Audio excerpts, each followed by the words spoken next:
Series of violent riots over several.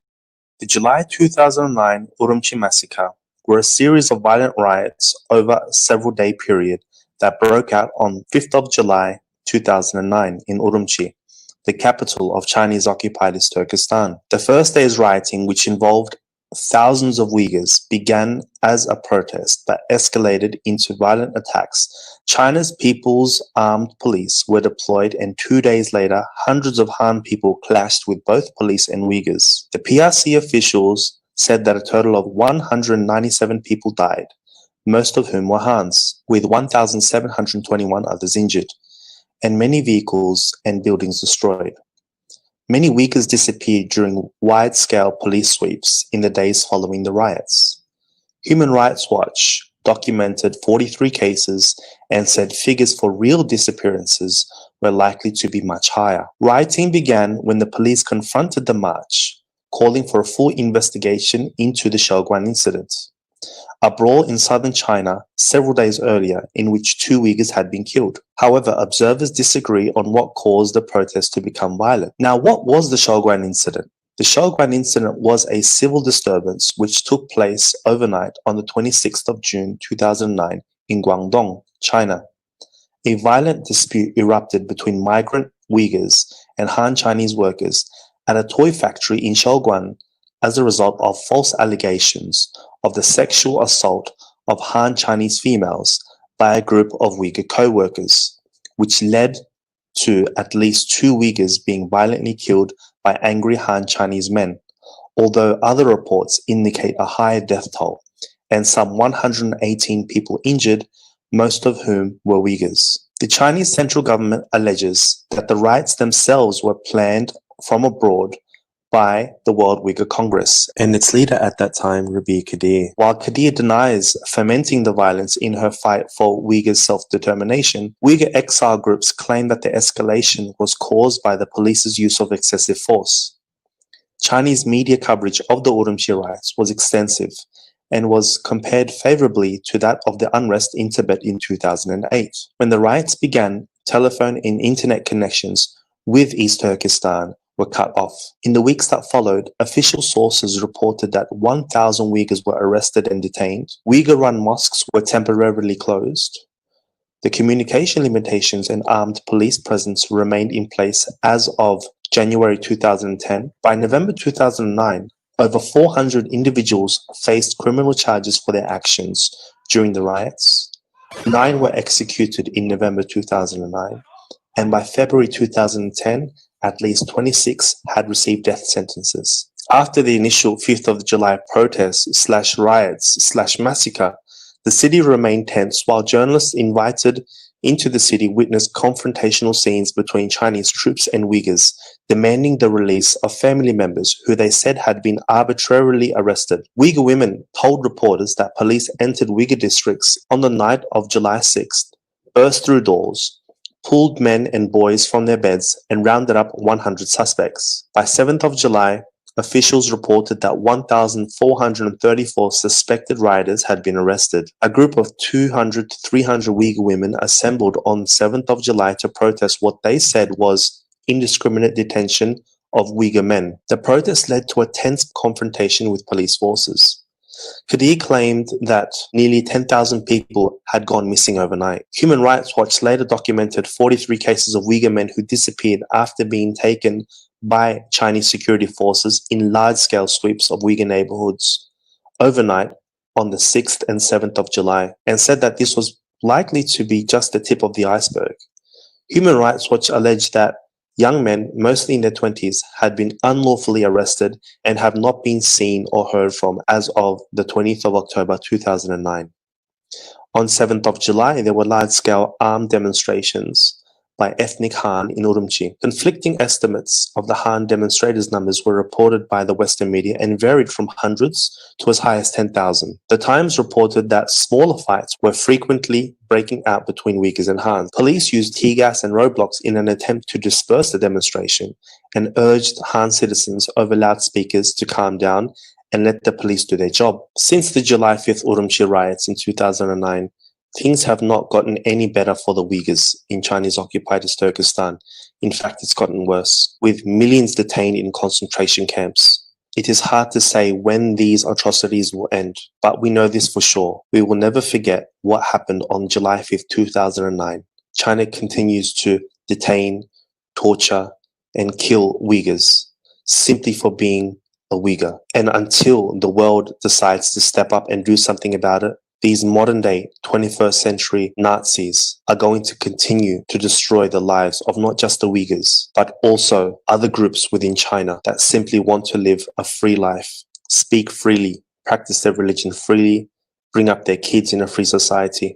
And for the Uyghurs, this can only be achieved through not just the removal of a communist party in China, but also an independent state where the Uyghurs will be able to determine for themselves how to live freely.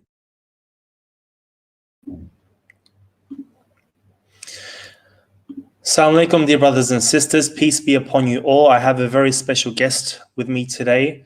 As you guys know, for those that are following us, today marks the 11th anniversary of the July 5th Urumchi riot, actual peaceful protest / riot, and eventually it turned into a massacre of Uyghurs where actually God knows actually how much Uyghurs ended up dying on Urumchi's streets and continue to die in various parts of Chinese occupied Turkestan. A lot of the images that we've been sharing on Twitter and Facebook are actually from this young lady right here. She was there at the scene. As you guys know, for those that follow us, even in today's situation, it's very difficult to get out footage in 2020. But for her to do essentially her own version of journalism back in 2009, this was very unheard of. Anyways, I don't want to take up too much of your time. I just want to welcome Guly Mahsut, which is she's joining us all the way from Canada. How are you today? I'm good, thank you. Thank you for having me today. Thank you very much. I'm glad that you're spending your time with us, telling us today, guys, we're actually not going to talk about our own thoughts or what we've seen in the media or our own analysis of things. We're literally going to talk about what Guly saw, what the people were thinking, and what was going on. This is the 2009 Urumchi Massacre is the Uyghur version of Tiananmen Square. This is what it is. It doesn't get enough recognition. It's literally that. So first of all, we know that this incident started with what happened in Shaoguan. Before I get Guly talking on this, what happened in Shaoguan was, obviously there are some conflicting stories, but generally the general gist of it is there were false allegations that Uyghur men had harassed some Chinese women, and these were labeled as false allegations by Chinese state media themselves. If you go to Xinhua News, they themselves call these false allegations. So even that we know is a lie. And so Uyghurs were essentially killed in the hundreds, but the Chinese state media told us it was only 2 Uyghurs, but hundreds of Uyghurs disappeared, and we don't have the actual numbers because, for those of you guys know, China are the best truth tellers. Okay, obviously I'm being very sarcastic there. Okay, Guly, let's start with Shaoguan, June 26. What happened? Okay. At first, I'd like to introduce myself. My name is Guly Mahsut, and 9 years of my life I had spent in Urumchi, which is the capital city of East Turkestan occupied country. I spent my life until September in 2009. But today I'd like to talk mostly about just before and after the July 5th.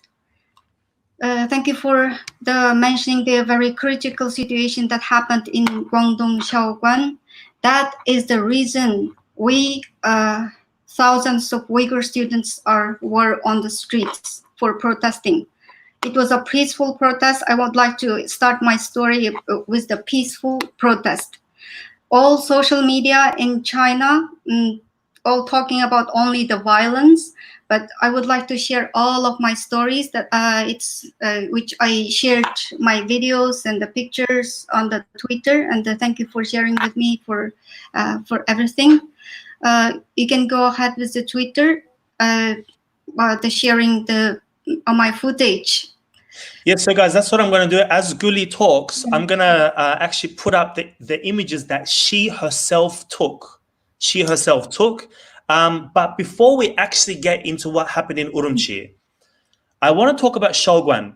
How did you get the news, or how did the students, because it was a student movement, how did Uyghur students all the way in Urumchi get news about what happened in Shogwan? How did this come about? What were their reactions? What was your reaction initially? Could you please tell us this? Okay. 2009, June 16, the night happened. The Chinese people took their own camera. Some videos gone viral on social media, especially on our Uyghur websites. We see people, we see our brothers on the streets. They're dying in bloody hands, the Chinese people. It makes us so angry, furious. We waited for several days for the government's answer, but we didn't have the satisfaction answer. Everybody was attending the social campaign on social media. We are a very strong, like a free press, like to talk everything. We want to ask justice, and we want to get an answer from the government. And we started the campaign on social media that we are all gathering to go to Urumchi People's Square. In those days, very horrible that like you can't see anybody's face, no smiling at all. We just anger and keep asking ourselves why, and also posting pictures and posting the Uyghur workers went to the inner China, and people are sharing stories. And we also heard the local peoples, our brothers, family members, that they are telling their stories, and it's everything is different from different from the social media. Like Chinese people said, there's only 2 of deaths, but what we are seeing on the streets, dead body is more than 2. And also we heard the live interview with the Uyghur workers as well, and they are confirming that it's not only 2 deaths there. That just make us so angry, so furious, and we are campaigning. We are just telling each other that let's go July 5th to go to People's Square. That on social media started really, really widely. I just want to point out to people that things like Facebook, YouTube, Twitter, and all this does not exist in. I mean, you can get access to it through VPNs, but using a VPN in itself is illegal. Now we have to point out, this is 2009. Now Chinese censorship wasn't as like systematic as it is today. So people could talk about certain issues, and it wasn't very controlled. And now you understand why post 2015, 16, 17, China spent so much money on 50-cent trolls, censoring the internet. It's because when news about the failure of the CCP gets out there, people come together and will rebel. In this case, protest, peacefully protest. I want to emphasize that, against the government. So what was the feeling? Because the last protest before 2009 didn't end very well in 1997 in the city of Gulja. What was the feeling that you had when people were talking about protesting against the CCP in Urumchi? What was this? Because China always clamps down, always kills, always destroys these sort of protests. What was the feeling? The feeling was they are doing the slow genocide started from long ago, from 2009. Everything that happening there in my back home, we face everywhere the discrimination. And the Shogun, this is just like a last, how do I express? Бомб от қойғандайлан бір іш болды дейміз ма? Can you explain for Yeah. my? So what we're trying to say here is that Shogun was the tip of the iceberg. Okay, Yeah. Uyghurs have been for a long time, whether it be trying to Suffering. get a loan at a bank, Yes. education opportunities, job opportunities, just traveling throughout China, throughout East Turkestan. You are literally treated like a terrorist. And this Shogun incident was just the breaking point, basically. Point, yeah. Thank you for expressing, and excuse my poor English. Yeah, we That's have okay. been suffering from the very strong discrimination everywhere. I can say everywhere, even from my village to visit another city, we have at least 2 checkpoints. When we go into Urumchi city, just before like 30 kilometers, there's a big checkpoint. Even if we travel by bus, we need to be checked.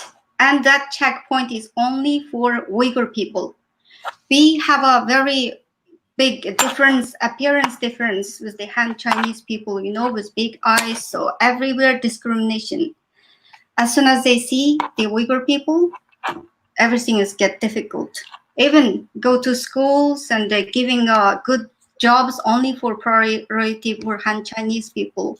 The situation was not very clear. I myself had been suffering like 4 years for finding a government job. So my own ability to in tourism industry, I made like with my friends, we manage the tour group, something like that. But if we get a government official job, there are many like restrictions very clearly. They only hire the people who is immigrated from innerland China.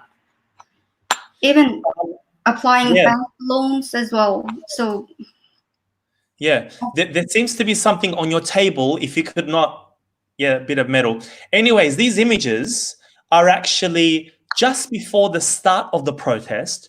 Uyghurs were already being arrested, weren't they? Could you explain when you were filming this, what was happening around you? okay, this is an hour before that our peaceful protests start. I came early. Can you play this again? There's a white shirt man come to talk to you. Come talk to me.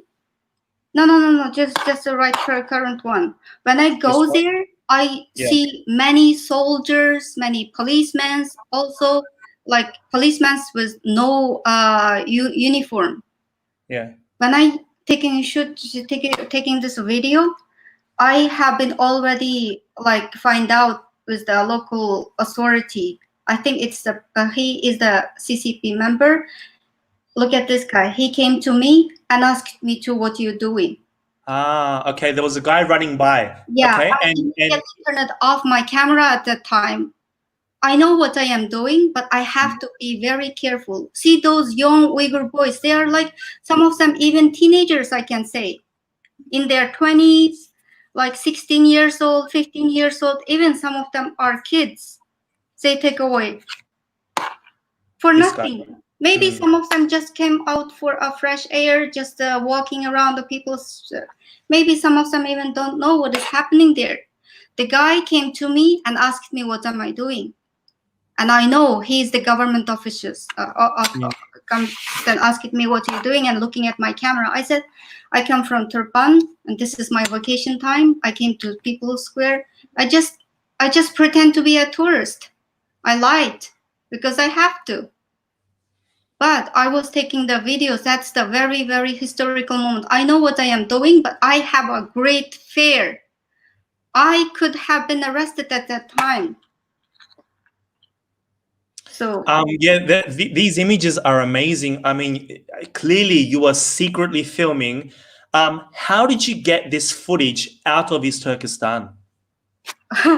that's another interesting story. Yeah, I had so much big fear when I am on custom, when I from the flights from Urumchi to Beijing, from Beijing to Toronto, the international. The first time I was checked twice, and then they put out my laptop again from inside my bag, and they put out the charger, they put out my laptop, they keep checking. I was so like, I said to myself inside, I'm done. I'm done. That fear is so stressful, and I try to be pretend like I know nothing, because I keep my pictures, everything very, very deep side of my other files. And but the fear is already on my face, and I just try to not eye contacting. It was very, very stressful moments that I get through from the custom. Then I came out. Okay. Even with a broken computer, but I figured out. Now, I love, I mean, not love, but this piece of footage here, okay? I'll just play a bit of the sound. It's got to mute this.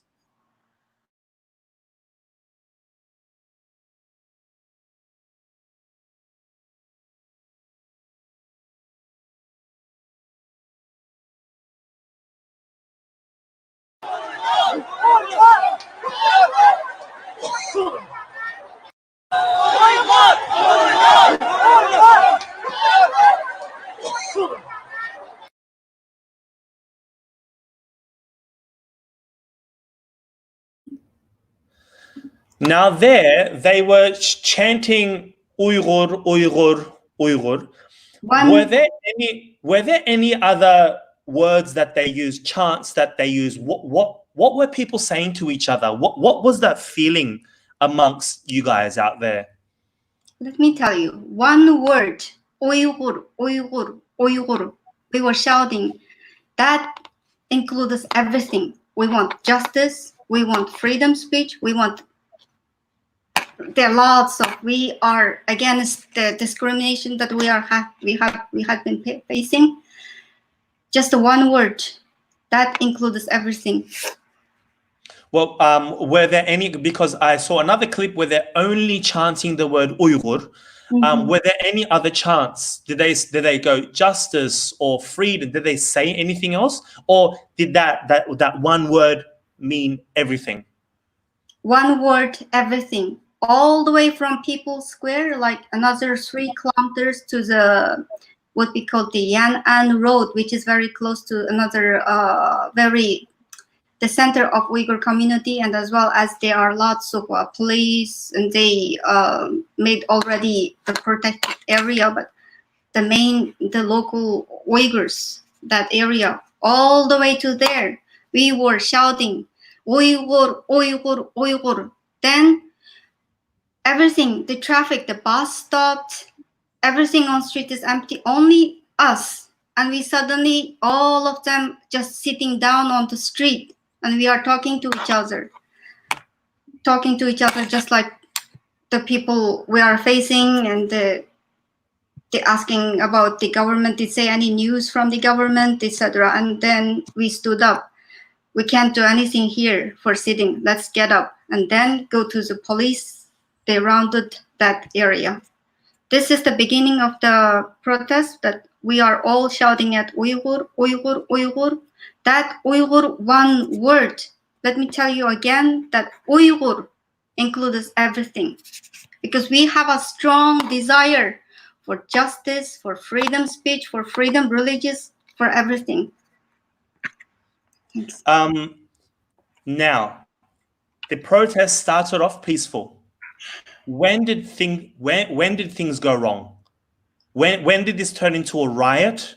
And then when did it turn into what we now know today as the July 5th Urumchi Massacre? Okay, you just played the video of that people, the police arresting, just like what is happening, exactly the same things in Hong Kong, you know? So for no reason, keep arresting and asking us to leave, but we didn't. And we started, and you played another, the short, like 6-second clips, which we are shouting at Uyghur, Uyghur, that clip. At that time, I had my second phone call from my brother. And right after that, everything is shut down. Your phone doesn't working, your internet doesn't working, nothing. We can't contact. I can even tell you, just in front of me, some girls talking with their mom.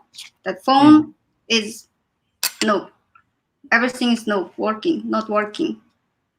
So So when did the PLA come in, and when did all this happen? We went to image the now. PLA. We were peacefully protesting all the way, like from People's Square till nothing happened. Yeah. We have nothing. We were unarmed. We don't have any stone or big like something. Why? I don't understand. Why don't they publish about the peaceful protest like what I did? That is the footage of peaceful protest.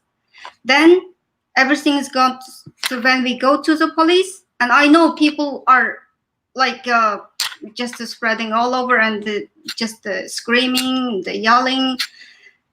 It's just like George Floyd's death. I can take an example. George Floyd, he was killed wrongfully. Sorry, even when you see here, they are stepping on the necks of the Uyghurs, and Yani, look at this. Thousands of deaths, like thousands of Uyghurs disappeared in this way. Yeah, go on. I think this is the second day, right after the July 5th, then they go to every people's home. And I have my friends who, as husband, were taken away for 6 months, and he lost the ability to having kids. I think they have still having difficulty because last time, a few years ago, just before 2017, they were just have family issues because of the health issues. Because in 2009, my friend's husband, my friend name's Hasiat, her husband's name is Hamut. Hamut was taken away when he's sleeping in his home, taken away. And then after 6 months, he came out with very poor health. And they were married for a few years, but still had a difficulty with having the child. Okay. You interviewed someone. Yeah. And we've got the footage here, but I'm not going to show his face because I don't know if this guy is still alive or not. And I don't want to cause any trouble for him, 10 years, 11 years down the track. But we'll translate what he said, and then I want to get your thoughts. Okay? Just let me share that. 1 second.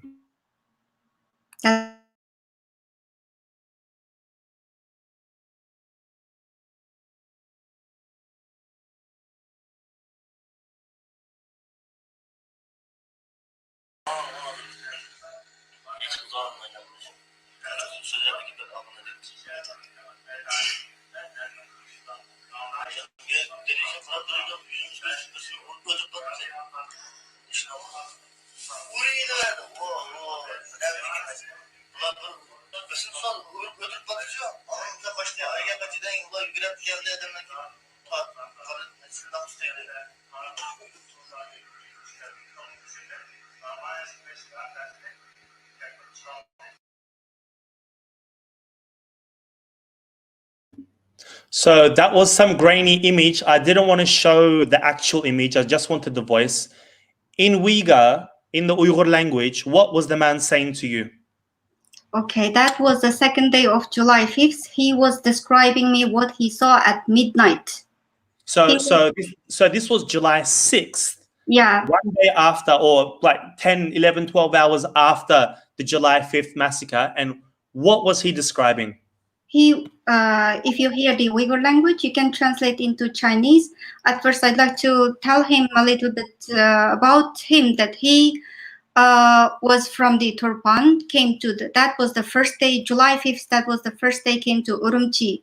And he stayed overnight hotel. He bought a car and left his car on streets because of the riots, the police shooting.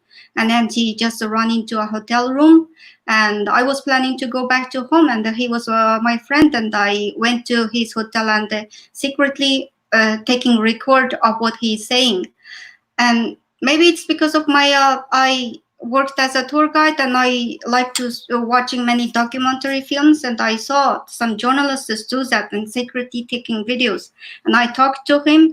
He was describing how the police, they shoot the girls, and the girls' body dragging on the streets, and also describing the Han people killing the Uyghurs, just beating until their death on the streets. Play it again, please, and you can translate it. You can translate it one by one word. Okay. He stopped. I think we get the gist of it. So he said basically, Basically, okay, I'll play the whole thing again, just so even if we have non-Uyghur speakers that can verify. I don't want to play the image because I want to protect the image. So let me set it up again.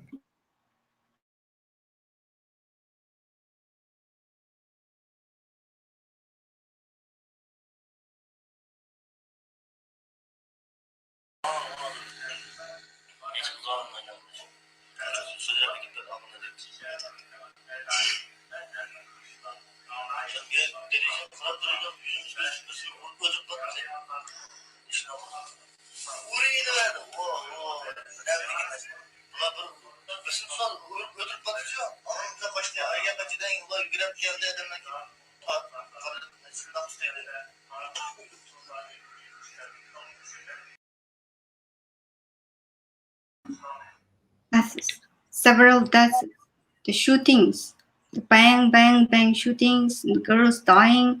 They shoot from behind, dragging bodies, and how the Han people killed the Uyghurs. But if you see the social media, everyone is talking about July 5th. They are Uyghur students riot and killed the Han people. That's not the exact number even. There are more Uyghur people died than Han people. So this 197 Han people dying is a lie, and plus they had Chinese people go to the streets. But before we get there, Wang Luochuan, the leader of the Xinjiang Uyghur Autonomous Region at the time, the Xinjiang Premier, so to speak, what was his message to the Chinese people which in effect had so many Chinese hit the streets on July 7? What was he saying? What did you guys see on Xinjiang television, basically? Not correct information. And his policy was encouraging local citizens go on street and kill the people. Those days is so horrible. We even go to a grocery shopping. It's so dangerous. If a group of Han Chinese people say, when they saw an Uyghur, then end of one life. And in social media, that just saying about it's like social Jamiyat Amallık деген немдейміз? Social security. Yeah, so safety, security, just reporting everything is just they're trying to keep everything calm, but what is happening, what I saw is one of my friend's brother also was killed after the July 5th because of Han people. Those days, like if you are a Han Chinese people, if you are a kill somebody, if you are a killer, no police will ask you. Those days, such a horrible. Encouraging. I want to share some of that footage again. What Guly is talking about here is if you look at the video that I made, right? Where is it? Where's the part? Or is it somewhere here? Huh? Yeah, see these people? Yeah, Chinese people saying 汉人必生. It means we will kill. See, these guys are actually not necessarily there are locals amongst them, but these guys are mostly made up of the Chinese PLA, the Chinese police in plain clothes. Look how they run in order. They all run, and look at the weapons. Look at the sticks that they have. They are all one size. If you look at the Uyghurs protesting, they had nothing in their hands. But you don't see the PLA, the police, stopping the Han Chinese when they've got weapons in their hands. They've got weapons in their hands. No one's stopping them. But when the Uyghurs come along, they get stopped and they've got nothing in their hands. And it's basically the Chinese. And I'm sorry, I'm not being racist here, but the reality of the fact is on Chi or on the 7th of the 7th, 2009, Chinese people And again, I'm not against Chinese people, but on that day, Chinese people, Chinese army, Chinese police got together and slaughtered. Guly is not the first person I've talked to. Of all the people that I've interviewed that witnessed that day, they slaughtered Uyghurs in the thousands. And according to the World Uyghur Congress leader at that time, Rabia Kadir, she says in those few days, 10,000 Uyghurs disappeared from the face of the earth, never to be seen again. Watch this again, guys.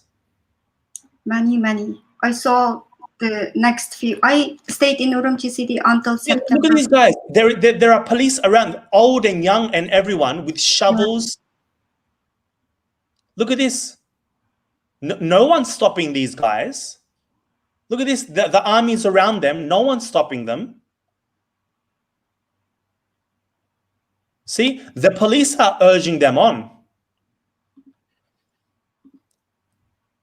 I mean, in the video that I made, I had to use Western media reports as well as non-Western sort of Uyghur rights activist reports. And I had to kind of make it as unbiased as possible.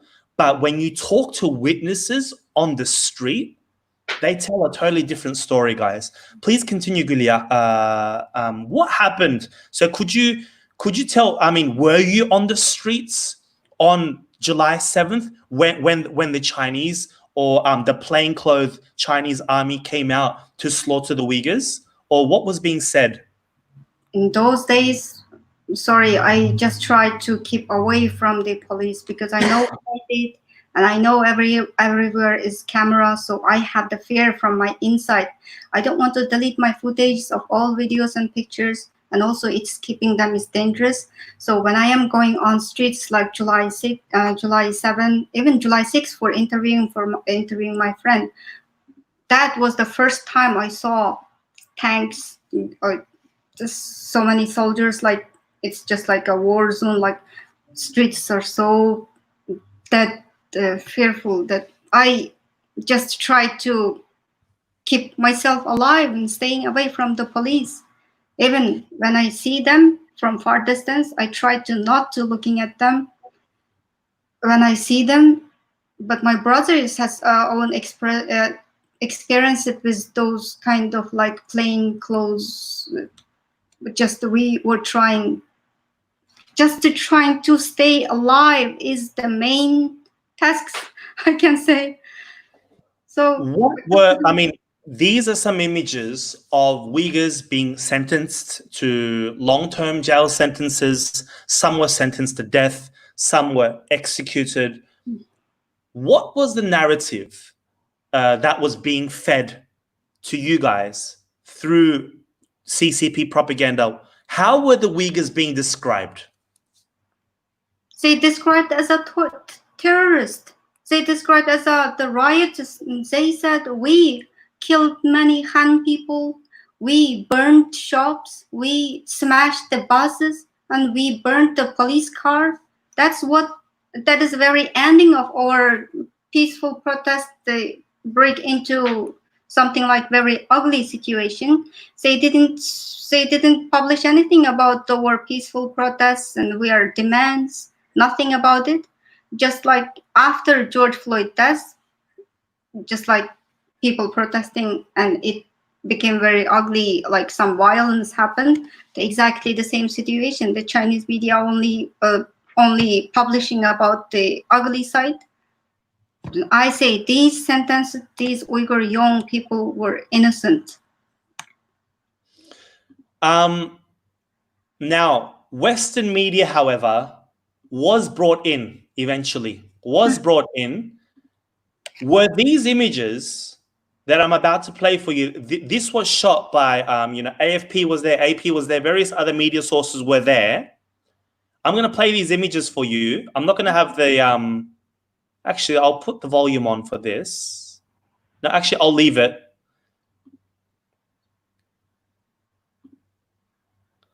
Now, here Uyghur women are basically protesting in front of the army, and saying, where are our husbands, our sons? Because they were literally overnight taken away in, where is it? In this fashion, okay?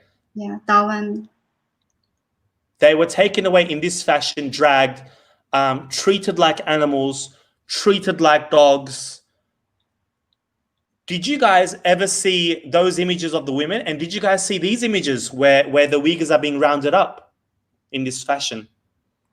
These are only I saw after I came out from China. But what I saw is many Uyghur mothers. They every day in front of the local police station, big police station. We have many small like stations, you know. Every day you can see every day asking their family members. They don't tell whereabouts. The women are crying in front of they are sitting from the morning till the end. I witnessed those women, but in this women on the street, I didn't. But my friend, Hasiet, she had told me that her husband was taken away when they are at home, and he stayed like 6 months, and after he had a bad health. The brave Uyghur mothers, they told the world that what is happening. It was so that you are sleeping in your home, and then police came and taking you out and dragging all your clothes down, humiliating on streets, and even on streets people just kicking them, beating them, even if they are taking with their police, PLA armies. Yeah, so this is what that's what happened. We get a lot of reports where women, women were beaten to death, and if you look at the original report, this woman tells the world in the Uyghur language. She actually says, "It would be better if we died. It would be better if you guys just killed us." That's what she exactly says. I'll try and find the footage. I've got it somewhere while Guly talks. Go ahead, Guly. What happened for that following year? Say for that rest of the year. So until 2009 ended, what was happening? You know, on social media, what was happening on the street? Were there any curfews? What was life like in Urumchi, in East Turkestan for the next couple of months? When you go there, if tourists or any journalists, when they go there, everything looks normal. But the media keeps still saying their propaganda videos, news again. And when journalists come to talk to us, we don't dare to speak to them because we were told not to talk to the foreign people. Even after these years, and before, of course, I was a tour guide in 2008. I brought 7 buses of tourists to go to sun eclipse, and we are responsible for the tourists not talk to the local people at that time.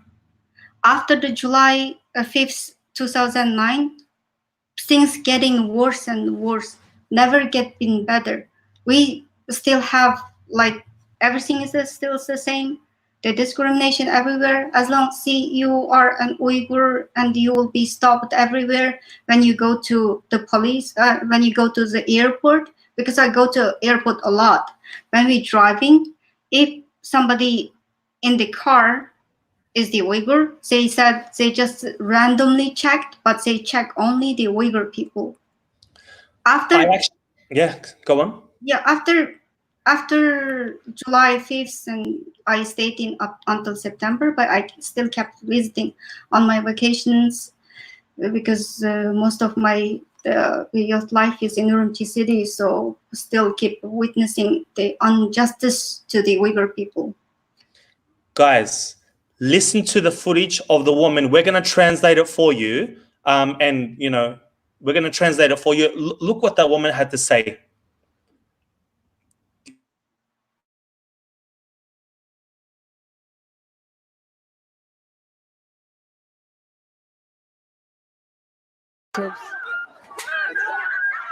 Hey, 我们太可怜了。Our situation is too tragic. It will be even better to shoot us and kill us than to live like this.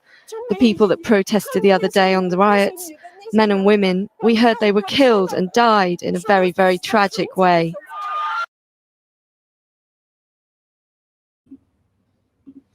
I forgot that the video was already translated for us, and still to today. This is what differs us from the, I mean, you know, I hate to compare oppressions, but this is what makes us different from others, from other oppressions, Palestine, Kashmir, Rohingya. You know, at least they get to be put out of their misery, you know. And I have heard from many testimonies from Uyghurs in and out of East Turkestan. They said, Wallahi, if suicide was not haram, we would kill ourselves. If suicide was not haram. So, yeah, please. Such a tragic deaths. I hear many, many stories. Every time when I go somewhere, travel somewhere, I'd like to talk to people, especially the local people. And they are just even in the same city, just disappeared the family members. They go to police stations, they don't answer. They just said they don't know. Disappearing. I'm going to play another one, another witness testimony within East Turkestan. This brother is out right now. I believe he's in Turkey. Let's hear what he had to say back.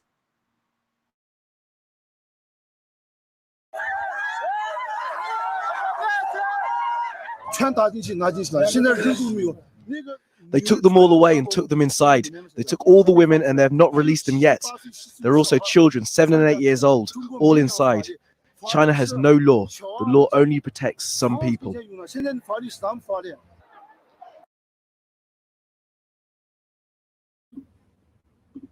So guys, see that? See how journalists were, you know, somewhat able to talk to the people? That doesn't exist anymore. See the beard that he had? We don't have Uyghurs with long beards like that anymore. This is 11, 12 years ago. Slowly, you know, rights were taken even more away. And obviously, Urumchi, in comparison to the other cities within East Turkestan, was probably the most free. Obviously, in the south, you couldn't even back then get access to journalism. What are your thoughts on what that brother said over there, Guly?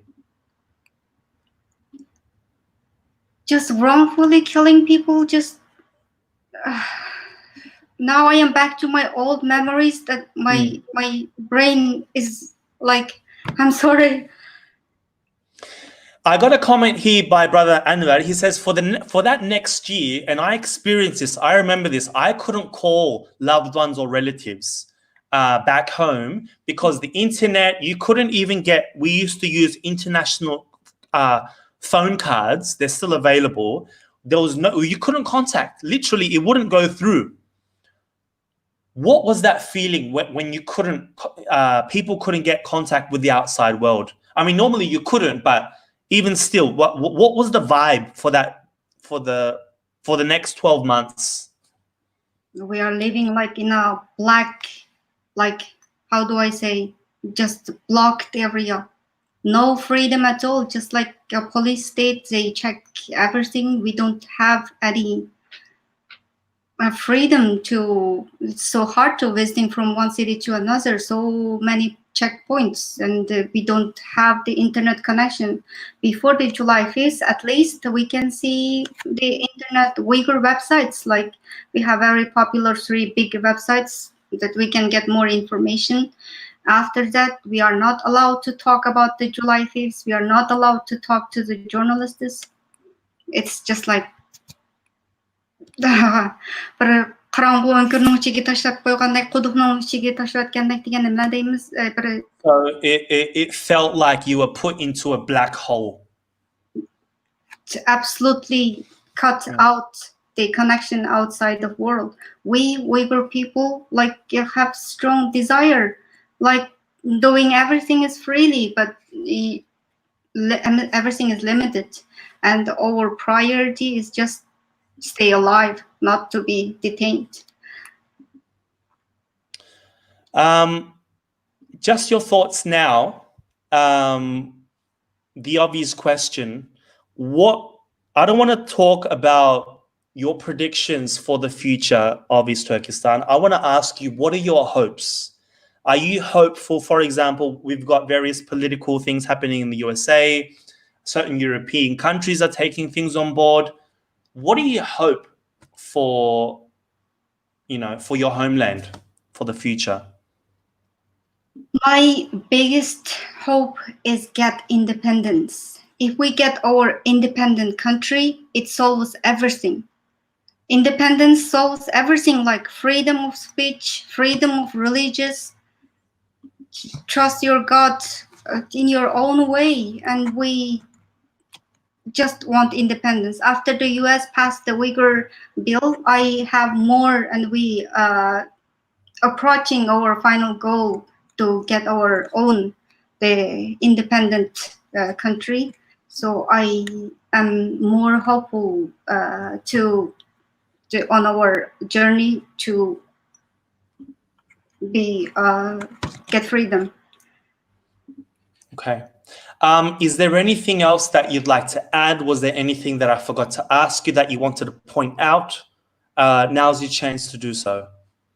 Well, my brain after this very tragic story, it's not much working now. Even my tongue is numb. My final word is just we want to tell the world that we want independence. We have such a strong desire for having our own country. So my last word is from now on, please stay with Uyghur people, show your solidarity, what is happening inside China.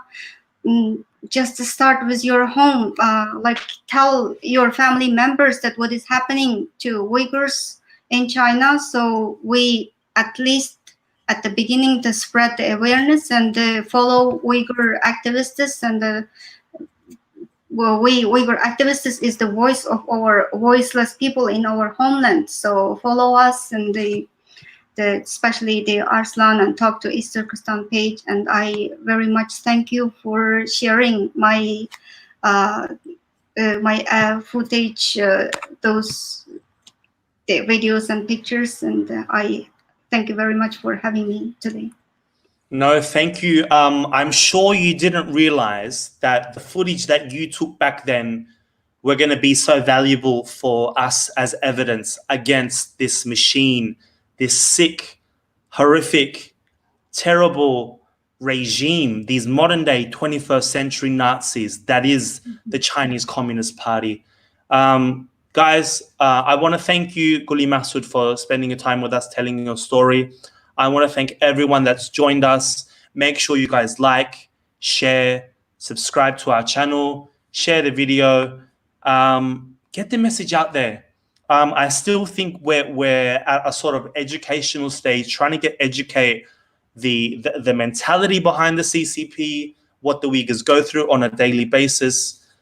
Please have these conversations going on between your family and friends. And this is, again, I have to reiterate, this is the Uyghur version of the Tiananmen Square massacre. Of the Tiananmen Square massacre. Okay, guys, thank you, Guly Mahsut. Thank you, everyone. Peace be upon you all. Assalamu alaikum wa rahmatullahi wa barakatuh. Thank you.